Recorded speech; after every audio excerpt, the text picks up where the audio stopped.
주말 뉴스쇼 3부 한 주간 화제 인터뷰를 복습하고 정리하는 김현정의 뉴스쇼 하이라이트. 오늘도 함께해 주실 경향신문 박순봉 기자, 서울신문 이민영 기자 나왔습니다. 안녕하세요. 안녕하세요. 네, 안녕하세요. 이제 총선 열흘 정도 남았고요. 사전투표는 일주일도 안 남았는데요. 선거운동도 그래서 본격 시작됐습니다. 오늘도 총선 상황 정리해 볼 건데요. 먼저 3월 26일 화요일에 있었던 조국 혁신당 조국 대표 인터뷰 듣고 와서 얘기 나눌게요. 사실 초반에만 해도 민주당이 연합에 참여시키기는 곤란하다. 이렇게 좀 선을 그었고 독자 창당을 결정할 때 그 무렵만 네. 해도 이 정도 상승세를 예상하셨는지 모르겠어요. 제가 2월 13일 날 부산에서 창당 선언을 할 때 네. 많은 기자분들이 목표 석이 몇 석이냐라고 질문을 해서 제가 또 10석이다. 그리고 원내 3당이 되겠다라고 그때 공표를 했습니다. 그렇죠. 그 당시에 이제 기자분들이나 정치평론가들은 이제 불가능하다 이런 얘기를 많이 하셨던 것 같아요. 그에 비하면 지금 여론조사는 아주 고무적이라고 보고, 물론 현재 여론조사는 언제든 조정이 가능하다고 봅니다. 그래서 저희가 이제 겸손한 자세로 갈 건데, 지금 이제 앵커님께서 말씀하셨던 것처럼 그 속도가 이 정도의 속도로, 또 열기가 이 정도의 그 조국혁신당에 대한 지지가 그 상승할 것이라고는 생각을 못했습니다. 아까도 말씀드렸습니다만, 물론 뭐 이런 지지율이 높아지니까 기쁘지만, 또 한편으로는 이런 그 마음을 어떻게 받아 안아서 저희가 싸워 나갈 것인가, 또 목표를 성취할 것인가에 대해 항상 생각하고 있습니다. 3주 전쯤에 목표 의석 12석이라고 그러셨어요. 12척의 배 이러면서 12석 소망한다 하셨는데 아닙니다. 12석이란 말은 제가 한 적이 없습니다. 아마 신장식 맞아요. 대변인이 했던 맞아요. 말 같은데요. 저는 한 번도 원래부터 2월 13일부터 말씀드렸던 10석을 변경한 적이 없습니다. 아마 신장식 대변인이 개인적 의견을 아마 툭 던진 게 아닌가 싶네요. 그렇습니까? 저는 네. 그 상승세를 봤을 때는 지금 더 높게도 뭐 조정을 했을 것이다 이렇게 예측했는데 그럼 아직도 10석이 목표입니까? 네, 단 한 번도 저희 목표 의석을 고친 적이 없고요.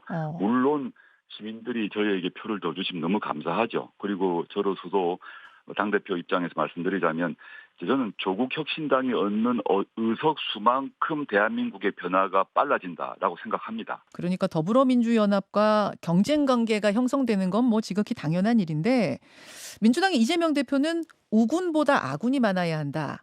즉 지역구도 정당도 모두 민주당에 몰아달라. 이른바 몰빵론을 지금 호소하고 있습니다. 이 부분은 어떻게 보세요? 민주당 입장에서 그런 말씀하시는 건 자연스럽다고 생각합니다. 저는 뭐 민주당이 그 윤석열 정권 심판이라는 점에서 조국혁신당과 똑같은 목표를 갖고 있고 한마음 한뜻이라고 생각합니다. 그런데 좀 잘 보시면 그 조국혁신당과 민주당 사이에 있어서는 실제 여러 여론조사를 통해서 보게 되면 조국혁신당을 이 등장을 통해서 그 민주당과 조국혁신당을 포함한 전체 민주진영의 파이가 커졌으면 사실로 확인되고요. 그다음에 현재 조국혁신당 등장 이후 조국혁신당이 만들어내고 있는 바람이 실제 지역구에서는 민주당에 도움이 되고 있는 것도 사실입니다. 그래서 여러 뭐 정치평론가든 또는 뭐 언론 분석 기사를 보더라도 그것은 확인됩니다. 물론 지금 앵커님이 말씀하셨던 민주당이 주도해서 만든 비례정당인 더불어민주연합이 있지 않습니까? 물론 거기는 이제 민주당만 있는 것도 아니고 진보당 뭐 여러 당이 섞여 있죠. 그렇죠. 여하튼 그 더불어민주연합과 조국혁신당 사이에 일정한 긴장이 있는 건 사실입니다.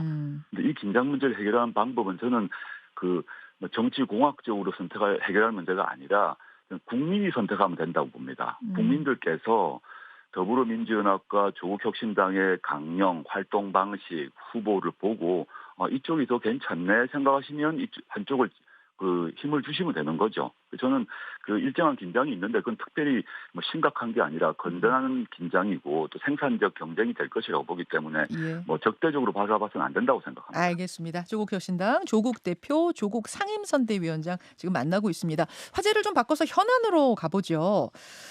최근에 대전시당 창당식에서 좌파도 우파도 아닌 대파 때문에 이 정권은 망할 거다 이런 지적하셨는데 실제로 지금 뭐 민생 특히 물가 문제가 심각하긴 합니다.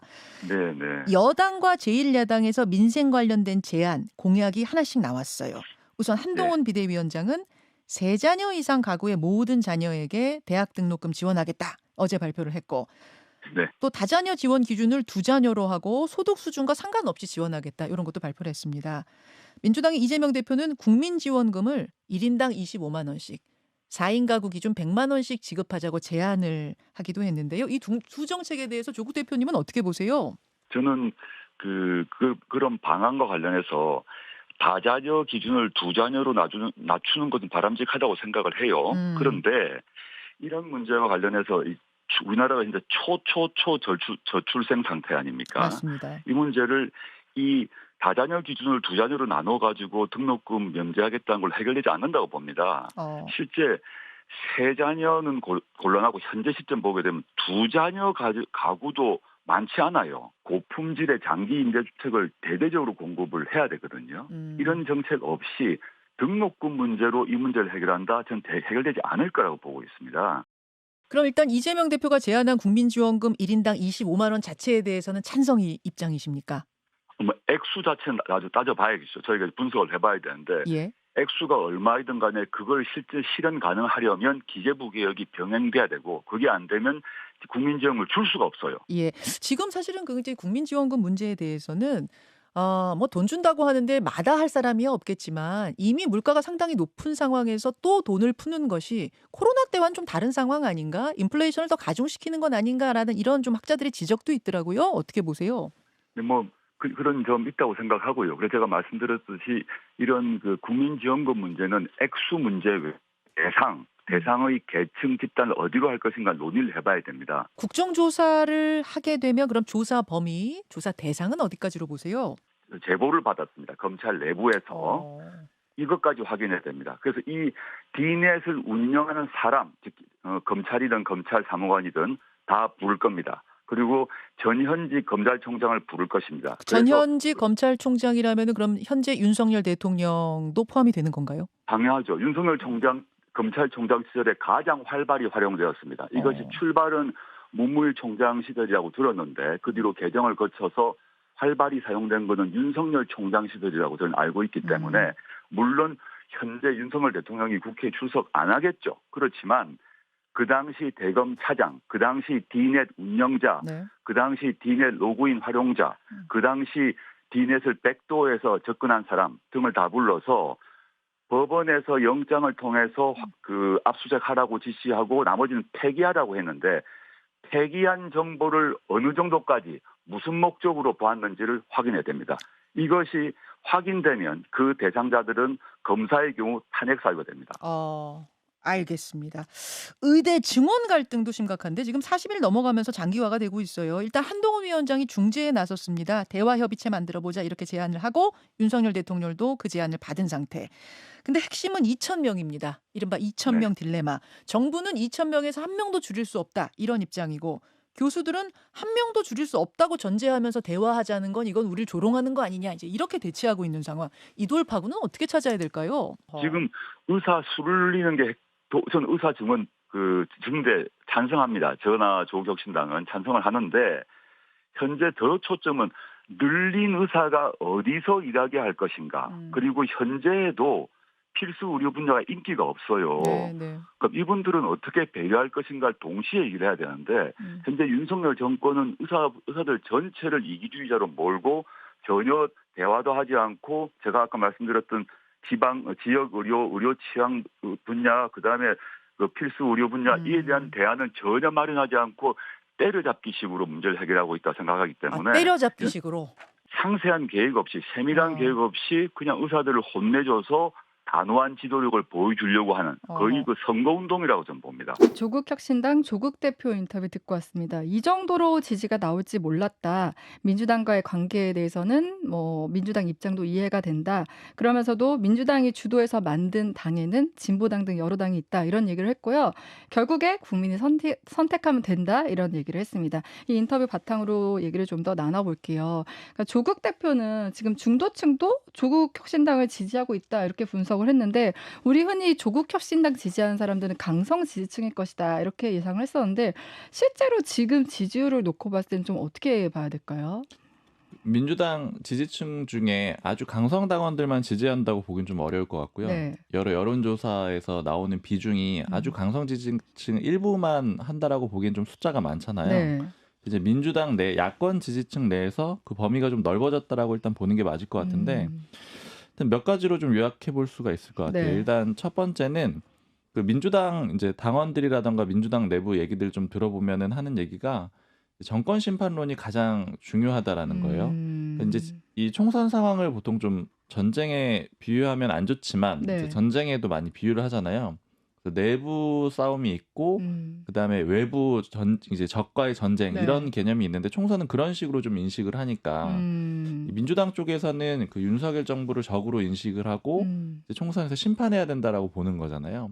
그러니까 그런 과정에서 봤을 때 누가 제일 잘 싸우는 사람이냐 이게 중요한 기준점 중에 하나라는 거예요. 아, 근데 이제 네네. 조국혁신당은 굉장히 선명성을 강조를 하잖아요. 네. 그래서 이 전쟁에서 뭐 써볼 만한 장수다 이렇게 좀 판단을 하는 거고 그런 거에 대한 지지들이 좀 모이면서 네. 예상보다 많은 숫자가 나온 걸로 보이고요. 그다음에 또 한 가지는 거대 양당에 대한 기존의 불만들이 굉장히 컸는데 이 사람들이 수요는 좀 명확했잖아요. 네. 예전에 보면 이제 중도층들 숫자가 굉장히 한동안 많이 유지가 돼 있었고 근데 이 사람들이 갈 곳이 좀 마땅하지 않다라는 거예요. 그 나오는 얘기들이 뭐냐면 이건 뭐 국민의힘에서도 좀 들은 얘기인데 새로운 미래나 아니면 개혁신당 네. 같은 경우에는 그 내부의 권력 다툼의 결과로 인해서 이탈한 그런 형태로 보인다라는 거죠. 뭐 공천에서 배제될 걸 예측하고 네. 나왔다라거나 아니면 뭐 이제 권력 다툼 예를 들자면 이준석 대표는 윤석열 대통령과의 갈등 끝에 나오는 거고 그다음에 뭐 친명계와 비명계의 갈등 끝에 아니면 뭐 친낙계와 친명계의 갈등 끝에 새로운 미래가 만들어지고 이런 그림이 됐기 때문에 네.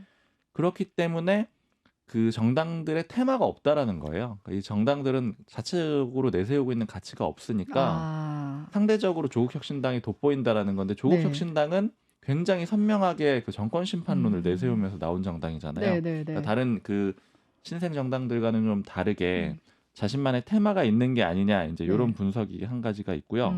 그다음에 또 하나는 민주당 내에서 꽤 많은 그 비중을 차지할 수 있는 이유 중에 하나는 친문계를 좀 흡수한 게 아니냐 이런 해석도 있어요. 네.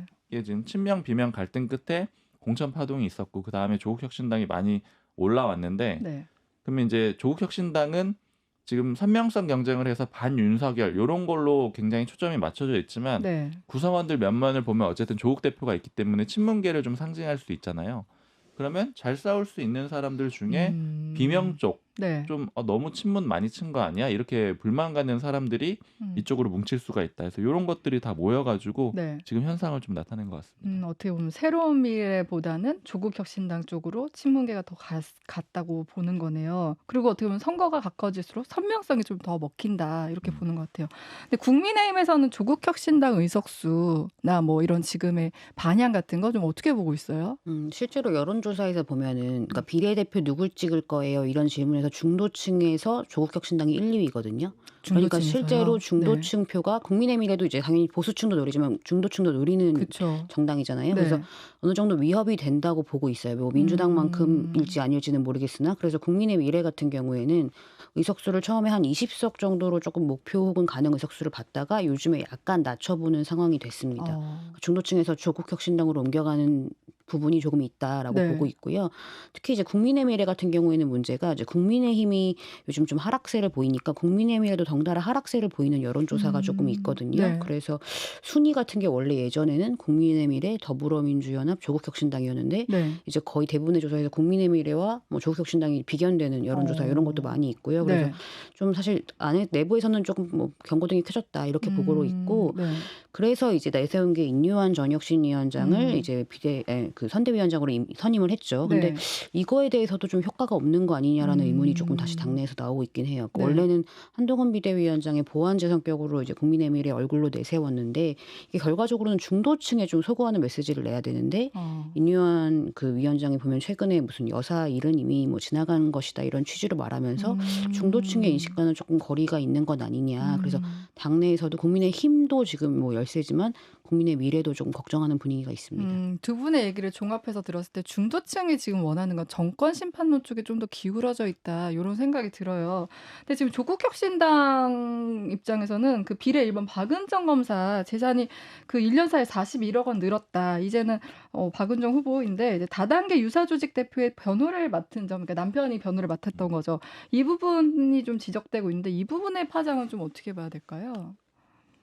이 변호사들에 대해서 저희가 뭐 이 시간에 몇 번 짚으면서 사건 수임한 것 자체를 문제 삼기는 좀 어렵다라고 어떻게 얘기를 보면 했는데 그 전에 조수진 변호사 얘기도 있었죠. 맞아요. 네. 지금 이제 일단 문제가 되는 건 이종근 변호사거든요. 지금 대략적으로 설명을 해주셨지만 한 10개월 정도 만에 신고한 재산이 41억 정도 늘었고 그래서 이 재산이 어떻게 늘었느냐 좀 따져 보니까 여기 이제 둘 다 그 부부 검사였거든요. 네. 다 이제 퇴직을 한 상태인데 이 남편이 수임한 사건을 보니까 이종근 변호사인데 다단계 사기 의혹 사건을 맡은 거예요. 그리고 특히 그 사건 중에 하나는 무려 수임료가 22억이다 이렇게 지금 조선일보가 보도를 했는데 이 다단계 사건이 1조 1,900원을 수수한 그런 의혹을 받는 최대 사건이거든요. 그러다 네네. 보니까 이제 일종의 이제 가해자 측이죠. 피의자 측의 변호를 맡게 되면서 수임료가 22억 원이 들어왔는데 요 외에도 다른 다단계 사건 맡은 것도 있고요. 피해 액수 4천억 원대. 네. 이제 아까 그 변호사가 사건 수임한 것만으로 문제 삼기는 좀 그렇다라고 했는데 정관 예우냐 아니냐 이 부분을 보게 되는 거예요.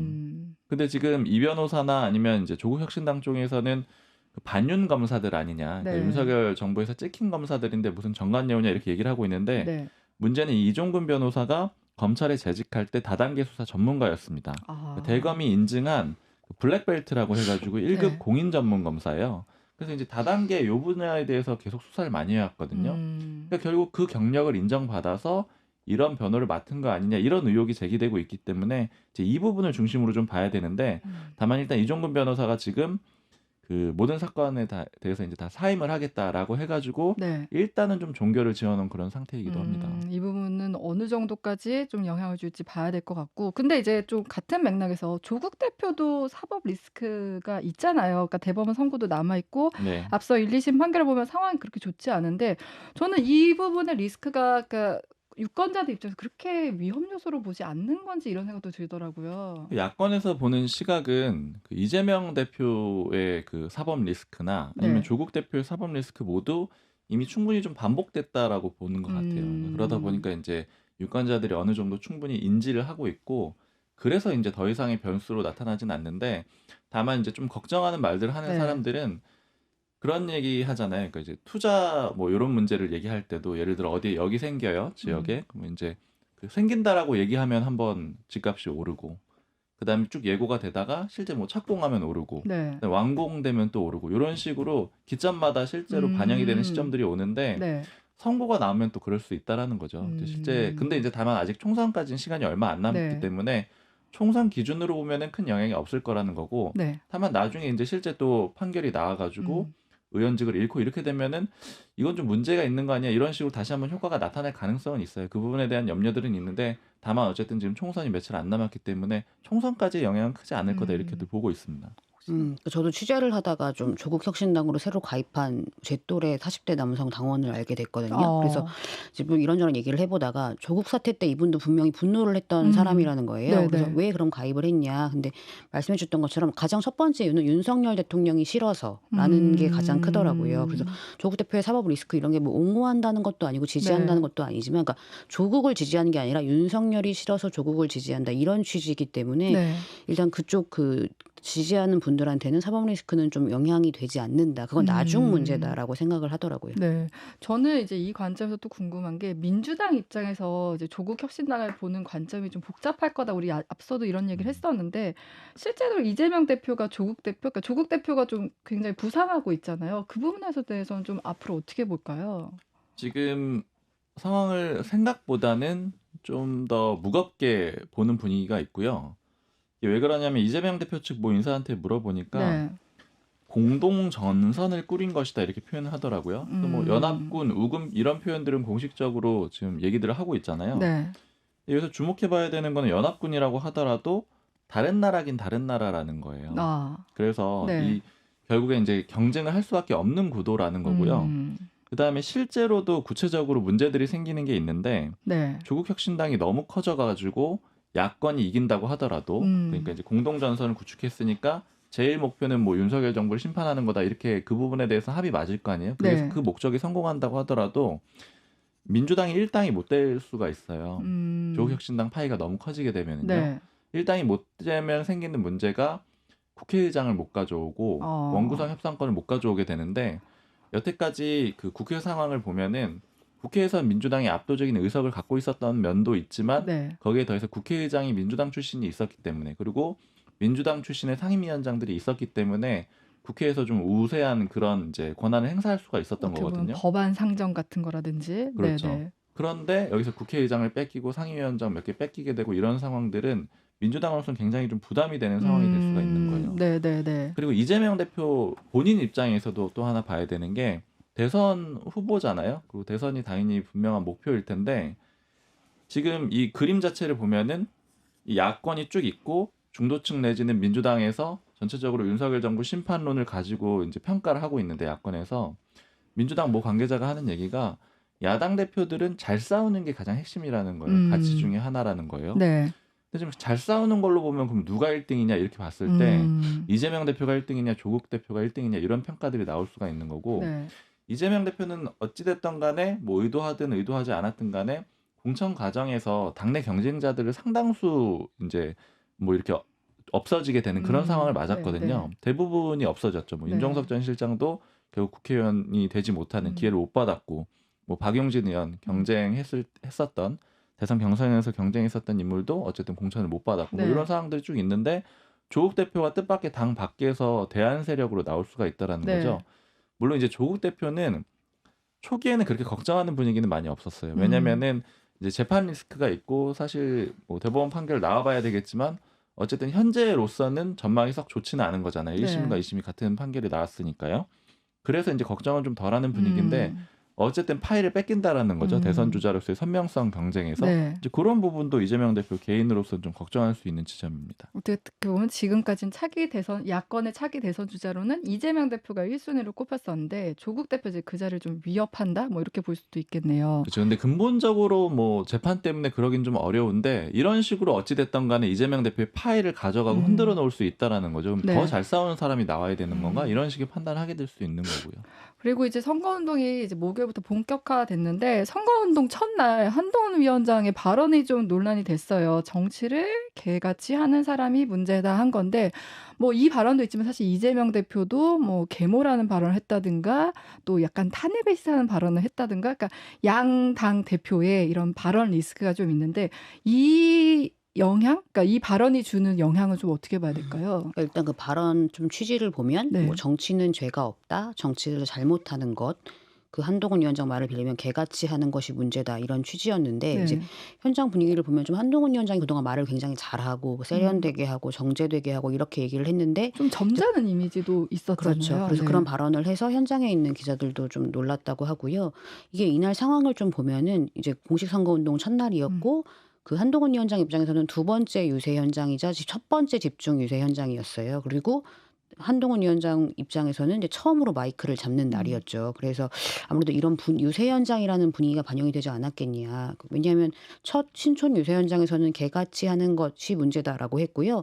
바로 다음 용산이랑 성동구에서는 뭐같이 하는 것이 문제라고 말을 약간 바꿨습니다. 네. 그래서 첫날 아무래도 첫 유세 현장의 분위기 같은 게 반영이 되지 않았겠냐라는 게 일단 보는 게 좀 일반적인 것 같고 네.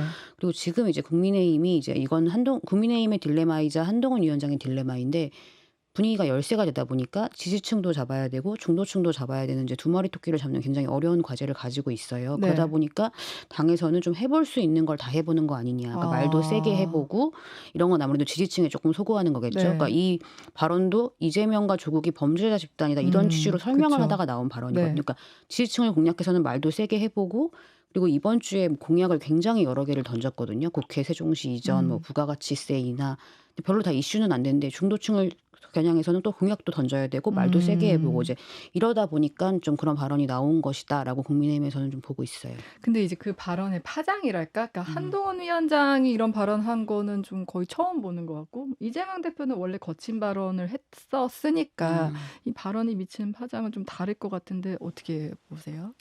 한동훈 위원장 발언은 결국엔 좀 조급하다라는 걸 드러낸 거 아니냐 이렇게 모 국민의힘 관계자가 표현을 하더라고요. 네. 이제 아까 말씀해 주셨는데 조급한 걸로 보이는 여러 가지 정황들이 있잖아요.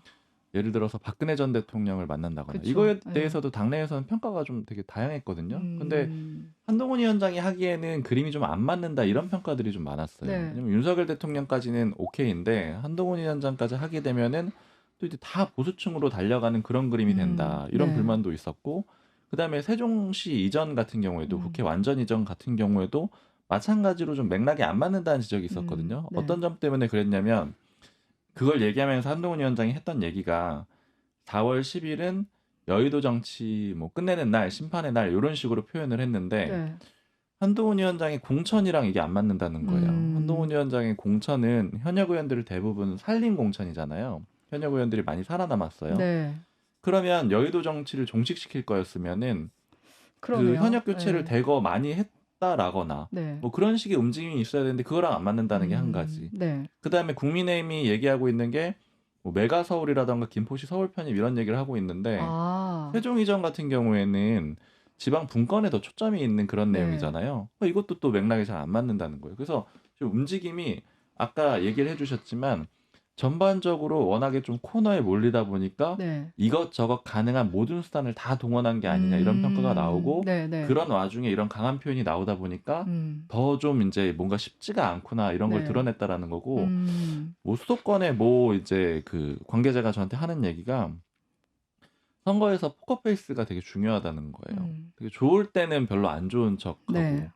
안 좋을 때는 그래도 할 수 있는 것처럼 이길 수 있는 것처럼 이런 이제 얼굴을 잘 가려주는 표정이 중요한데 한동훈 위원장의 이 발언은 발언 자체로 뭐 크게 엄청나게 뭐 문제된다 이렇게 보지는 않지만 국민의힘 내부에서는 다만 이게 뭔가 좀 상황이 쉽지가 않구나. 이 사람이 쫓기고 있구나. 이런 걸 좀 보여주는 게 아니냐 이런 평가가 있고요. 네. 다만 제가 한동훈 위원장 쪽에 물어보니까 위원장은 굉장히 좀 안정적이고 평상심을 잘 유지하고 있는 상태라고 해요. 그래서 이제 그 발언 자체는 뭐 크게 그 이제 뭐 실수다 이렇게 보지는 않는 것 같습니다. 네.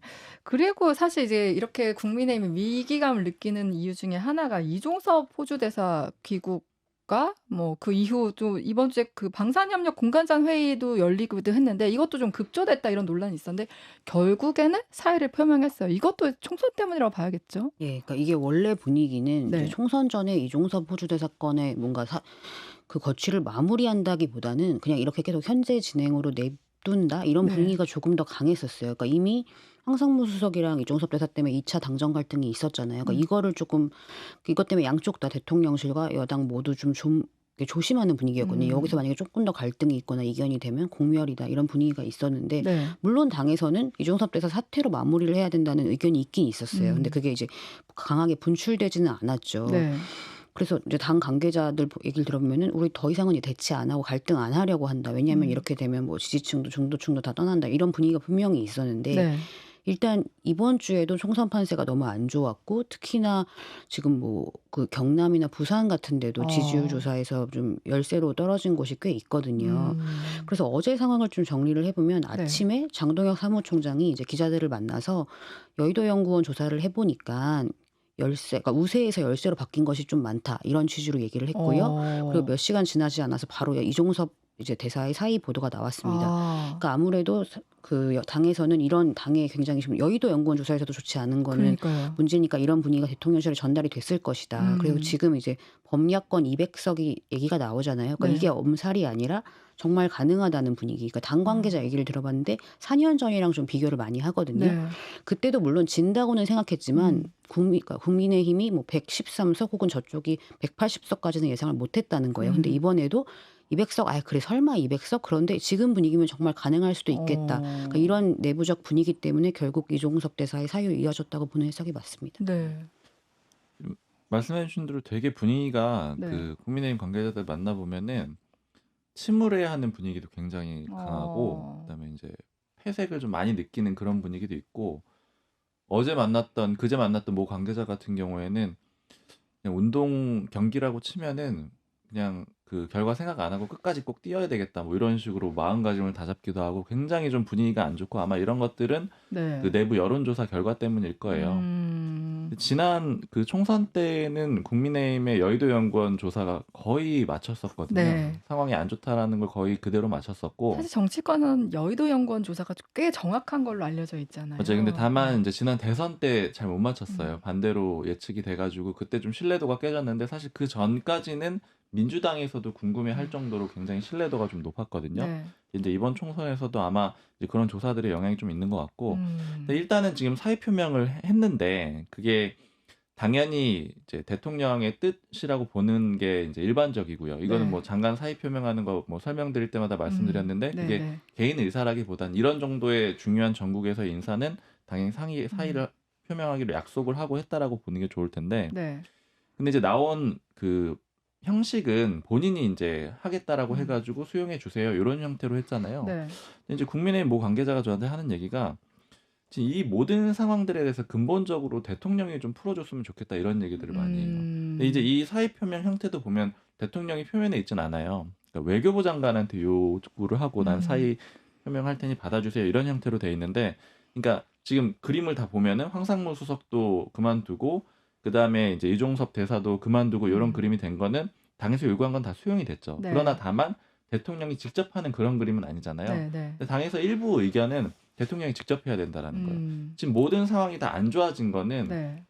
당으로 어떻게든 얼굴을 바꿔가지고 한동훈 위원장으로 선거를 치러보려고 했으나 결국에는 국민들이 자꾸 대통령으로 돌아가게 되고 그다음에 그런 과정에서 나왔던 실수들도 일부 있는 거고요. 대통령실의 실수도 네. 있는 거고 자꾸 돌아가게 되니까 이 문제는 대통령실이 풀어야 된다. 그래서 아예 대통령이 나서서 예를 들어서 이 문제에 대해서 뭐 사과를 하고 네. 그다음에 뭐 아예 뭐 사직을 시키고 이런 그림을 좀 해야 되는 거 아니냐 이런 얘기들도 좀 나오고 네.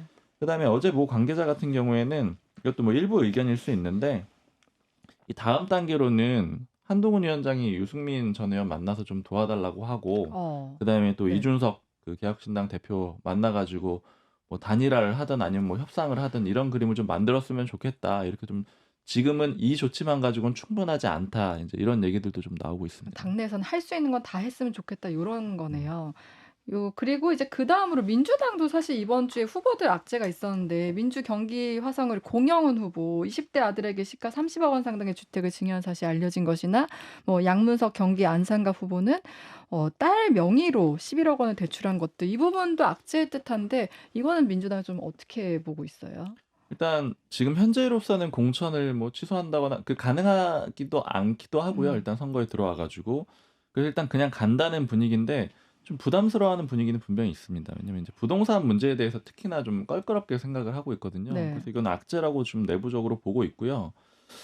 좀 개혁신당 같은 경우는 이 문제 가지고 이준석 대표가 그 공영훈 후보랑 이준석 후보랑 지금 경쟁하고 있는 네. 상태잖아요. 이제 이걸 가지고 좀 역전을 노려보겠다 이럴 정도로 좀 중요한 기점으로 삼고 있는 것 같습니다. 네.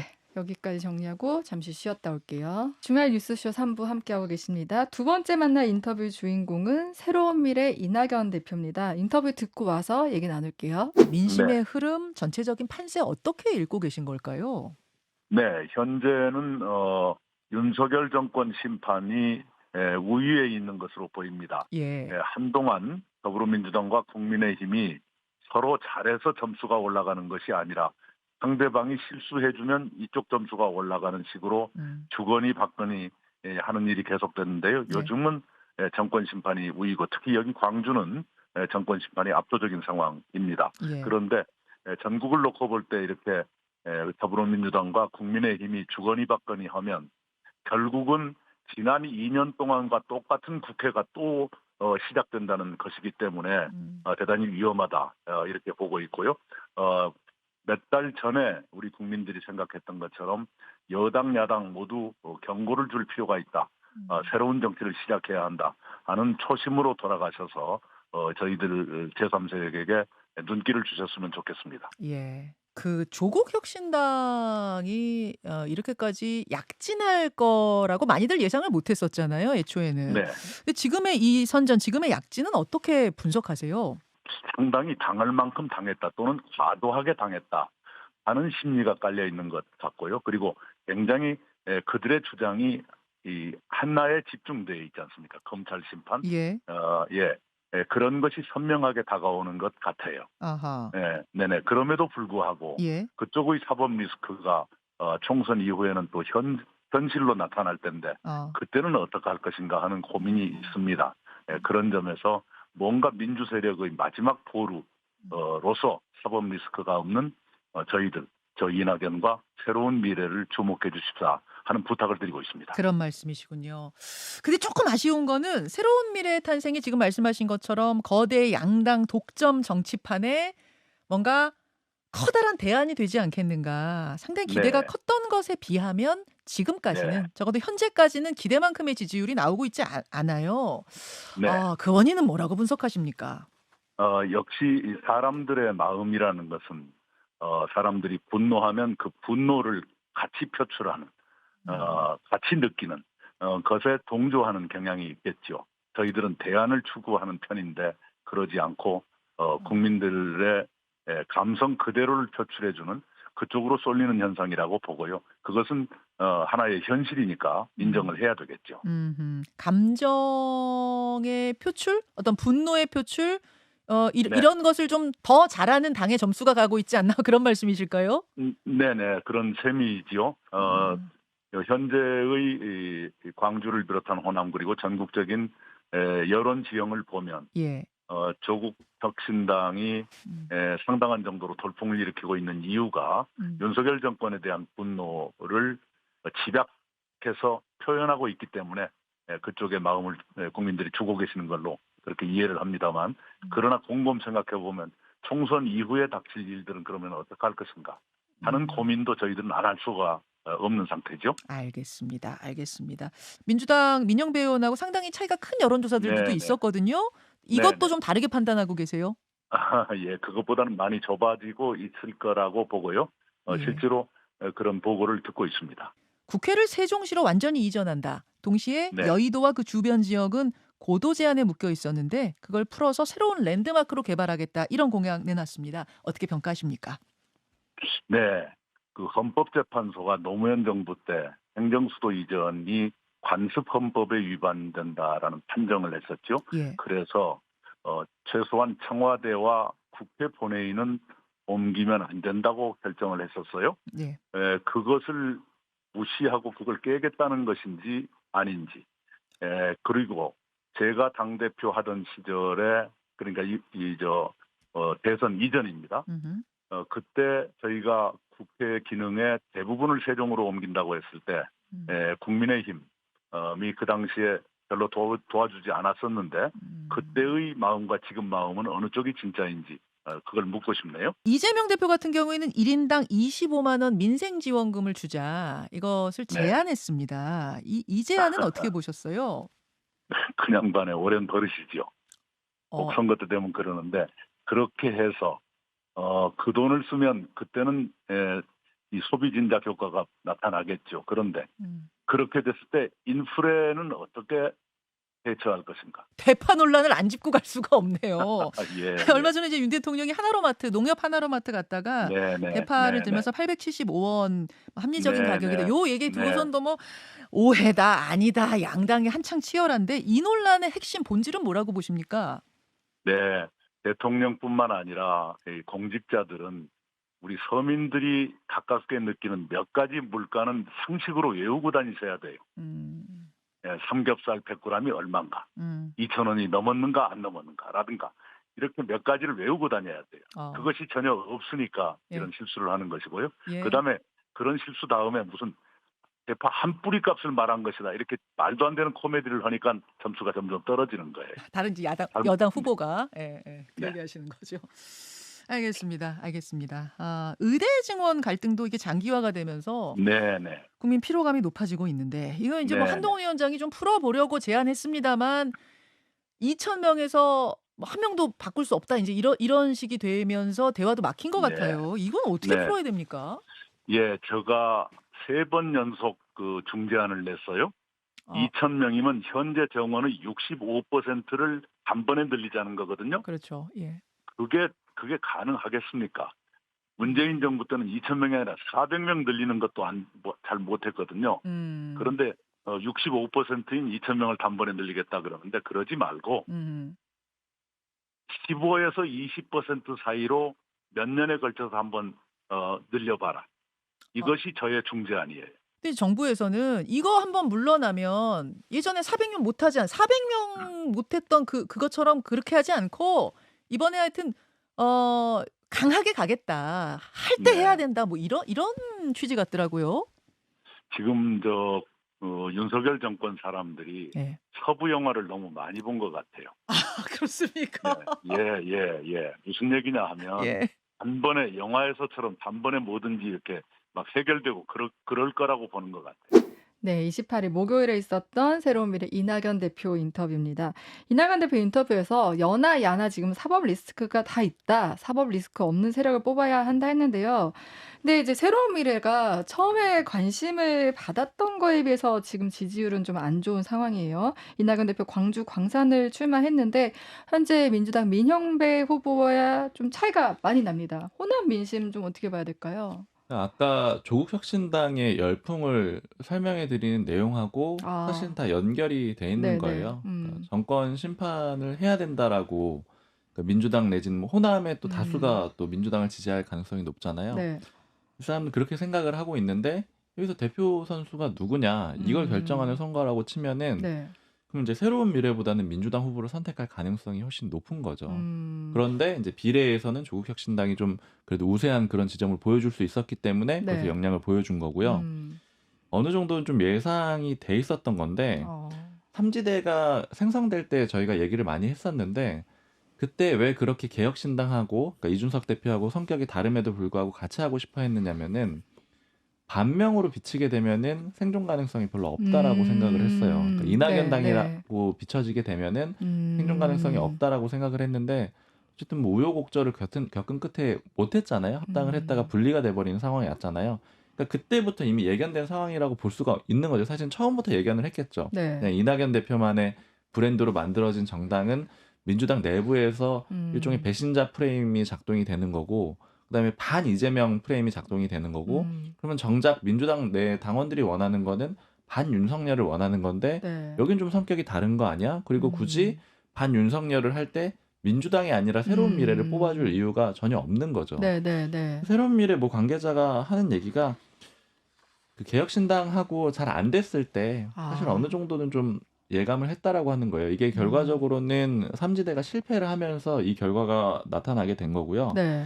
만약에 삼지대가 성공을 했다라고 하면 좀 달랐을 거라고 그렇게 이제 뭐 후회랄까요? 그렇게 기대를 하고 있는 게 삼지대가 됐으면은 이 이미지 자체가 완전히 달랐을 거라는 거죠. 그러니까 뭐 반명당 아니면 이낙연 당이 아니라 대안 세력으로서 좀 명확하게 설 수가 있는데 그런 것 자체가 좀 잘 안 됐기 때문에 이런 결과가 나왔다고 보고 있고 새로운 미래 내부에서도 좀 거의 이제는 조금 뭐 쉽지 않다라는 그런 분위기들이 있습니다. 그런 얘기를 뭐 기자들한테 할 정도로 그렇게 좀 어렵다라고 보고 있습니다. 그러니까 새로운 미래랑 또 같이 짚어봐야 될 게 개혁신당이잖아요. 개혁신당도 지금 사실 처음에 주목도에 비해서는 좀 존재감이 떨어지는 것 같은데 좀 어떻게 보고 있어요? 그러니까 지역구 같은 경우에는 그래도 기대를 걸어볼 만한 게 지금 이준석 대표의 화성을 정도고요. 네네. 1강 2중 중에 2위 정도인데 아까 공영훈 후보 얘기했던지요. 예, 그렇죠. 네. 그러니까 양양자 원내대표가 사실 한 자릿수라서 용인갑에서 이제 단일화 얘기를 하고 있긴 한데 양당 지도부 얘기를 들어보면 다 선을 굉장히 강하게 긋고 있어요. 그러니까 왜냐하면 뭐 명분은 차치하고 단일화를 하면 당선이 돼야 되잖아요. 근데 그럴 만한 지역구가 거의 없고 그나마 있는 곳이 이제 화성을 정도는 2중이 합치면 1강을 노려볼 만할 수 있는데 이준석 대표가 굉장히 단호하게 그건 절대 하지 않겠다. 함께 할 수 없다. 이제 이런 기류가 있고 네. 그래서 조금 비례투표에 조금 사활을 거는 분위기이긴 해요. 개혁신당 네네. 같은 경우에는. 그래서 특히 요즘에 정권 심판 얘기가 많이 나오니까 이쪽으로 메시지를 조금 집중하고 있어요. 그러니까 이준석 대표 같은 경우에는 윤석열 대통령이 가장 싫어하는 게 나다. 이런 취지로 이제 계속 강조하고 있고 천하람 총괄 선대위원장 같은 경우에도 이제 한동훈 위원장이 아까 우리 얘기했던 개같이 정치한다. 이 발언에 대해서 지금 가장 개같이 하고 있는 거는 윤석열 대통령과 김건희 여사 아닌가 막 이런 식으로 좀 세게 반박을 했고요. 네. 그리고 특히 이제 지역구 같은 경우에는 최근에 이제 그 화성을에서도 토론회를 했거든요. 네. 근데 이준석 대표가 워낙 그런 쪽에 좀 특화돼 있잖아요. 그래서 그런 거에서 약간 우리가 분위기를 뭐 반전시킬 수 있다. 아니면 네. 공영훈 후보 같은 경우에 이제 약간 네거티브 이슈가 있었으니까 그런 식으로 이제 약간 반전을 노려볼 수 있다. 지지율이 조정될 수 있다라고는 하는데 이게 당선까지 이어질지는 조금 전망이 어두운 편입니다. 네. 방금 딱 얘기해 주신 그 부분이 저도 제일 주목이 됐었는데 네. 그 정권 심판론에 개혁신당이 굉장히 적극적으로 뛰어들었거든요. 그래서 이건 이제 조국 혁신당이랑 경쟁을 해보겠다라는 그런 의미가 되는 거잖아요. 그런데 이 경쟁 자체가 좀 쉽지는 않은 거죠.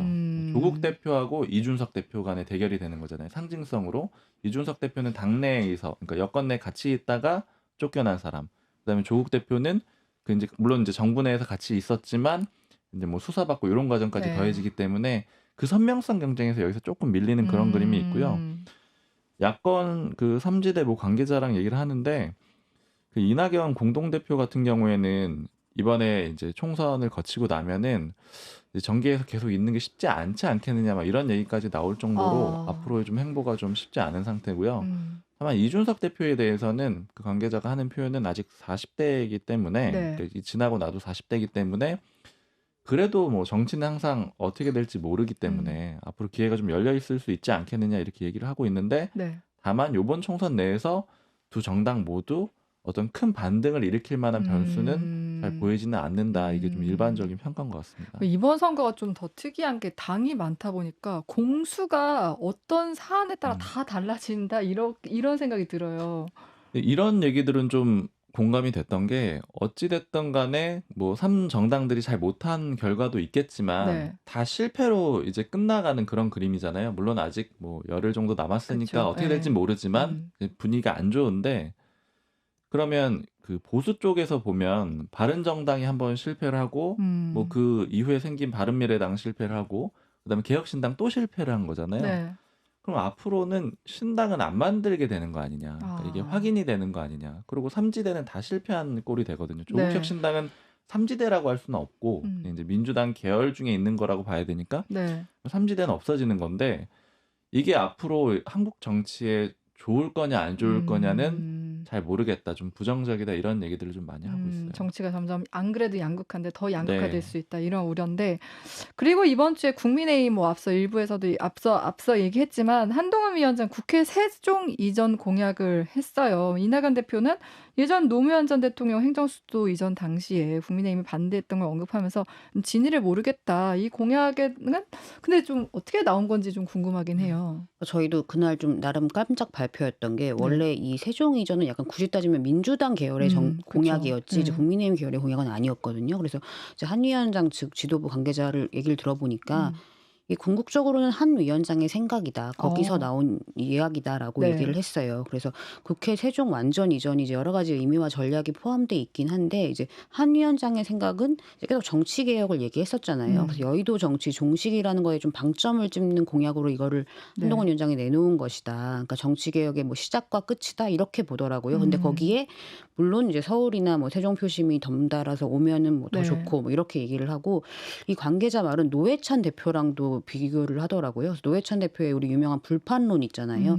그런 측면에서 봐달라. 그러니까 노회찬 대표 말은 불판이 오래되니까 갈아야 된다 이런 취지였는데 그러니까 한동훈 위원장도 취지는 정치 무대로서 여의도가 오래됐으니 갈아야 한다 이런 취지다. 그렇게 조금 이해를 해달라 뭐 이렇게 하는 설명이 있었고요. 근데 이제 실제로는 이거 표심 때문 아니야? 이렇게 생각할 수밖에 없잖아요. 그렇죠. 아무래도 왜냐하면 이게 정말 만약에 된다면 여의도 일대 한강벨트 지역 게다가 특히 한강벨트는 국민의힘이 굉장히 공약 그쵸. 굉장히 공을 들이는 곳이거든요. 그래서 한강벨트에다가 또 충청, 세종 인근 충청권까지 같이 노릴 수 있는 공약이라고는 했는데 실제로 이제 이게 표심으로 이어질지는 조금 갑론을박이 있고요. 네. 그 당에서 발표하고는 사실 분위기는 그래도 괜찮았어요. 왜냐하면 하필 그 전날 그 종북 현수막 논란이 있었거든요. 그래서 당에서 우려가 있었어요. 아니 다시 종북 색깔론으로 돌아가는 것인가. 근데 그거 아니고 차라리 이게 공약이 갑론을박이 있든 어쨌든 공약 선거, 정책 선거로 나가는 게 맞다.